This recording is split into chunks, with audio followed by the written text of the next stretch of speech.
இது election encyclopedia. நாங்க கும்பிடுறோம் எல்லாரும் ஓட்டு போட வாங்க, உங்க தம்பிகளை போல தான் கேட்டுக்கிறோம் நாங்க. திமுக கூட்டணியில் இருக்கும் காங்கிரஸில் இருந்து கலக குரல் கேட்டுக்கொண்டே இருக்கிறது.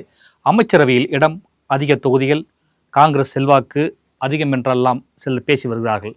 கூட்டணி பேச்சுவார்த்தை குழுவை திமுக அமைக்க வேண்டும், குழு அமைக்கணும்னு 36 நாட்களாக காத்திருக்கிறோம் என சொல்லியிருக்கிறார் காங்கிரஸ் எம்பி மாணிக்கம் தாகூர். கூட்டணி பேச்சுவார்த்தைகளை முன்னெடுக்க தேர்தல் நேரத்தில் திமுக வழக்கமாக ஒரு குழுவை அமைக்கும். அந்த குழுவினர் கூட்டணி கட்சி தலைவரோடு கலந்தாலோசித்து தொகுதிகளின் எண்ணிக்கையை எந்தெந்த கட்சிக்கு எந்தெந்த தொகுதிகள் என்று முடிவெடுப்பார்கள். கூட்டணி வலுவாக இருந்தாலும் திமுக இன்னும் கூட்டணி கட்சிகளுடன் தொகுதி பங்கீட்டுக்கான குழுவை அமைத்து பேச்சுவார்த்தை தொடங்கவில்லை. திமுக கூட்டணியில் காங்கிரஸ் மட்டும் கூட்டணி பேச்சுவார்த்தைக்கான குழுவை சில மாதங்களுக்கு முன்பு அமைத்துவிட்டு திமுகவின் அழைப்பிற்காக காத்திருக்கிறது. 2021 சட்டமன்ற தேர்தலின் போது தேர்தல் தேதி அறிவிக்கப்பட்டது 2021 பிப்ரவரி 26ஆம் தேதி அன்றுதான்.